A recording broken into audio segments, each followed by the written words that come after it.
بسم الله الرحمن الرحیم. تیر سوي درس کې موږ تاسو اکاونټینګ لایف سایکل باندې خبرې وکړې. اکاونټینګ لایف سایکل موږ ویلې هغه دورې چې په یو مالی دور کې سرته رسیږي، په هغه کې هغه تاسو وایي اکاونټینګ لایف سایکل وایي، چې عبارت د ژورنالایزینګ نو، پوسټینګ ټو لیجر، ټرایل بیلانس او بیلانس شیټ او انکم سټیټمنټ دا شیان پکې موجود ول.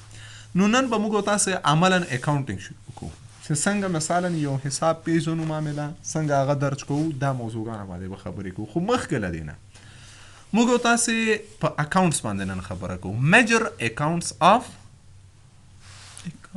اکاونټینګ، میجر اکاونټس ان اکاونټینګ هغه عمومي اکاونټونه چې کله موږ تاسو یو تجارت لرو، یو کاروبار جوړو، په دې کې حسابونه مثلا موږ لرو، د چا د پاره یو اکاونټ یو حساب جوړو، د چی د پاره تراتوي یو خو د هر کس لپاره مشخص دی. آفرین.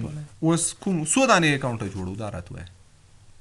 یو اکاونټ جوړو نه ډیر جوړو، خو اصلا د کمپیوټر هغه کې خو یو اکاونټ هغه کې بیا دغه په طریقه جلا کیږي. نه اوس ګوره، موږ تاسو چې کله خپل تجارت یو کاروبار حسابداري شروع کوو، نو موږ تاسو د هر څه لپاره باید یو اکاونټ ولرو. ښه، لکه یو اکاونټ د برق بل لپاره، یو اکاونټ د ډوډۍ خوړلو لپاره، وایي سه فود ایکسپنسز لپاره، بل اکاونټ باید ولرو د چی لپاره، مثلا د لارې کرایې لپاره، بل اکاونټ ولرو فرنیچر لپاره، بل اکاونټ داسې اکاونټونه د هر چی لپاره اکاونټ ولرو چې هغه مربوطه شي په هغه اکاونټ کې ورسو. نو دا رقم ته اکاونټونه څو دانې اکاونټ ته موږ ضرورت لرو. نو دا کېدای شي په سلګونو ته واوړي، کېدای شي په یوه اداره کې 10 وي، کېدای شي 15 وي.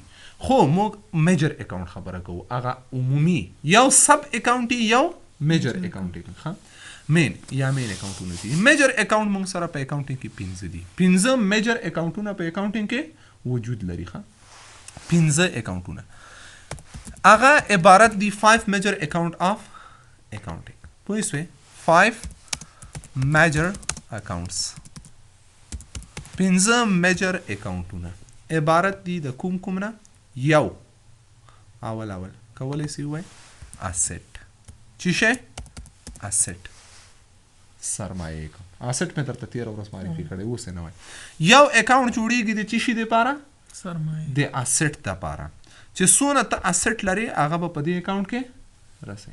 یو موږ سره 15 میجر اکاونټونه دي اسټ دی، یو اسټ. دویم ایکسپنس، چی شي ایکسپنس. دریم لایبیلیټي، چی شي لایبیلیټي سپیل مې غلط کو، خیر سپیل پسې باندې. دریم چې دا لایبیلیټي. سلورم اسټ ایکسپنس لایبیلیټي، بل ریونیو، چی شي ریونیو. او پنځم اونر اکویټي. د اونر اکویټي دویم نوم راته واخله. اونر اکویټي هغه له یاده مو باسي کنه، کیپیټل. اونر اکویټي او یا هم کیپیټل.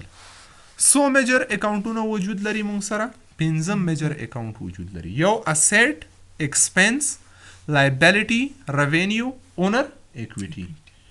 نور سونه اکاونټونه چې دي هغه به حتما له دې اکاونټونو پورې تړاو لري. لکه موږ وایو چې فود مصرف کوو، کوم اکاونټ پورې تعلق لري؟ ایکسپنس. د احمد لپاره اکاونټ جوړوو، کوم اکاونټ پورې ده؟ احمد مونږ قرضه راوړو، لایبیلیټي دی. پوه شئ، فرض مثلا مونږ فرنیچر اکاونټ جوړو، کوم مربوط ده؟ اسټ پورې. نو میجر اکاونټونه مونږ سره څو دي؟ 15 میجر اکاونټونه وجود لري. ها، په اکاونټینګ کې 15 میجر سب ټول په دغه پورې مربوط دي، ټول په دې پورې دي. پوه شئ، یا به اسټ وي، یا به ایکسپنس وي، یا به لایبیلیټي وي، یا به ریونیو، یا د اونر اکویټي. ها، دې 15 نه بار نه دي.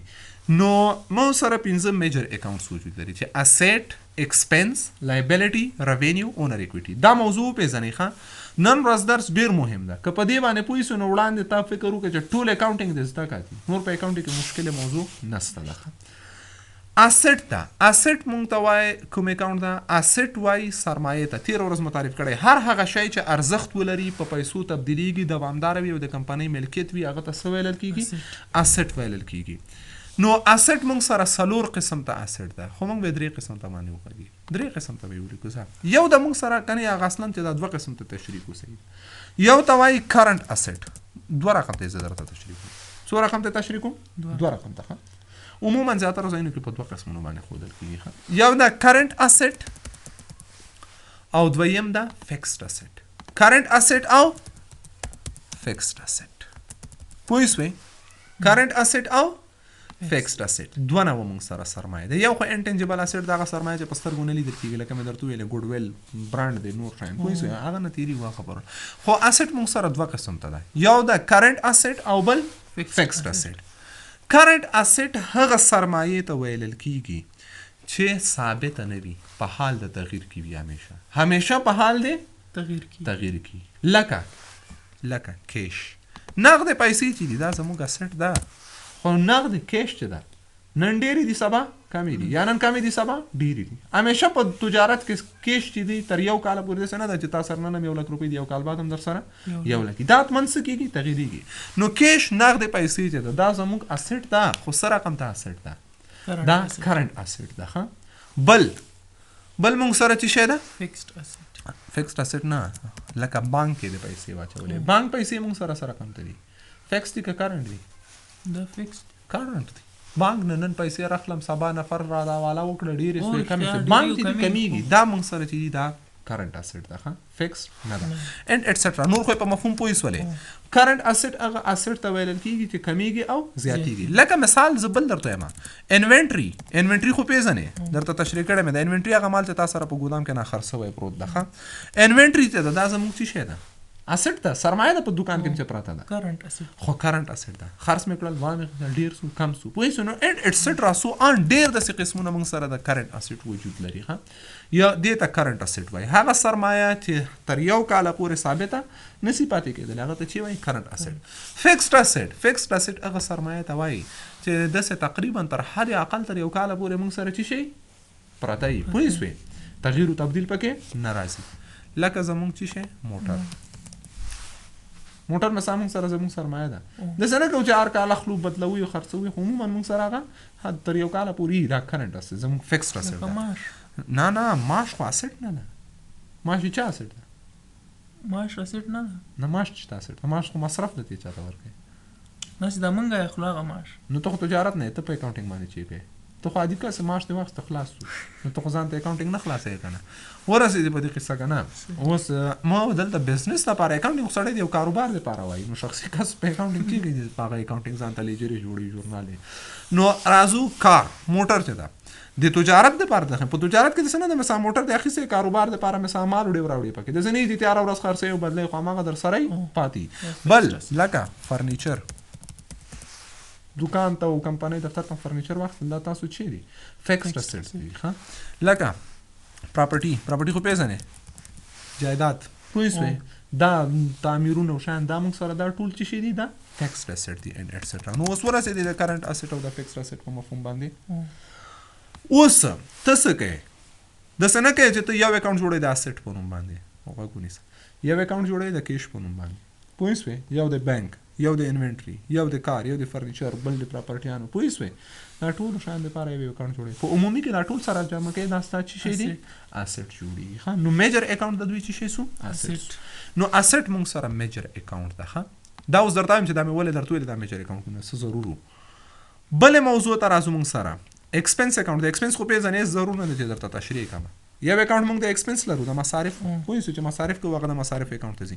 مصارف بیا مختلف قسمونه دي سټیشنري د قرطاسیه د ماشونه دي کرایه د برق د بل د خوراک دا ټول بیا د دې چا پورې تړلي دي ایکسپنس پورې تړلي. بل موږ سره لایبیلیټي د لایبیلیټي هم پیژنې قرض هغه چې ته چا نه څه کوې قرضې راوړې پوه شوې قرضې اخلې نو دا موږ سره چې شی سو لایبیلیټي سو. که دا قرضه ورکوو هغه به بیا څنګه کوو هغه زموږ اسټ ده. قرض چې ته چاته ورکوې اخستا اسټ دغه اسټ پورې تړلی فکر دی ګوره. لایبیلیټي هغه کوم چې ته چا نه قرض راوړې.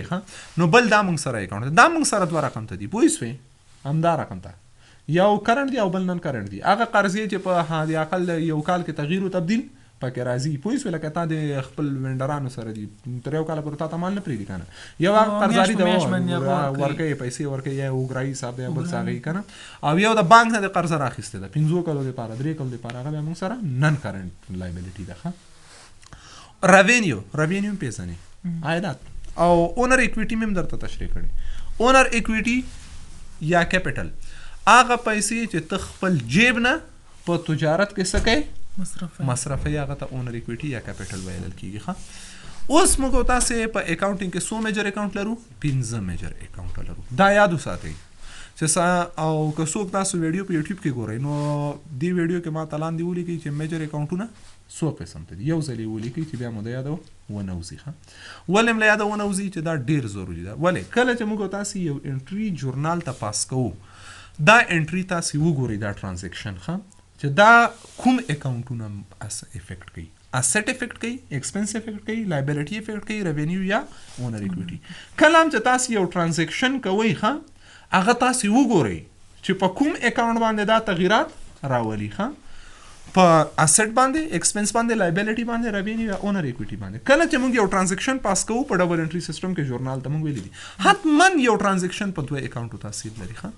حتما یو ټرانزیکشن په دوه اکاونټو باندې تاثیر لري نو اول به تاسې دا پیدا کوي چې دغه انټري چې ته پاس کوې دا اسټ ده ایکسپنس ده لایبیلیټي ده ریونیو ده اونر اکویټي ده نو آیډنټیفیکیشن دلته وسو ګور هغه اول ورځ مې ته تر څو ته یو انټري نه سي پیژندل چې تر څو ته اکاونټینګ ونه وای نو اوس په دې پوه شوې چې دغه اول به ته دا ګورې چې دغه ټرانزیکشن د چی مربوط ده اسټ ده ایکسپنس ده لایبیلیټي ده ریونیو ده اونر اکویټي ده او حتما به په دې کې څو اکاونټ داخلي دوه اکاونټه ضرور نه ده ګوره بیا هم درته وایم چې دې دواړو نه مختلف کېدای شي موږ داسې یو انټري پاس کړو چې اسټ تغییر کړي خو یو ځای بانک نه یو ځای نقد دی پوه شوې نو د بانک او د نقد اکاونټ کې تغییر راغی خو دواړه چې شي دي اسټ دي ښه پوه شوې لکه بانک نه پیسې راوویستلې تجارت ته موږ څه تغییر وکړه د یوې سرمایه نه راکمې کړې په بلې سرمایه مو څه سولې ډېرې سولې پوه شو نو بیا دې قصې نه هغه خبره نه کوو نو هدف مو دا د دې درس کې موږ موضوع دا دی چې تاسې د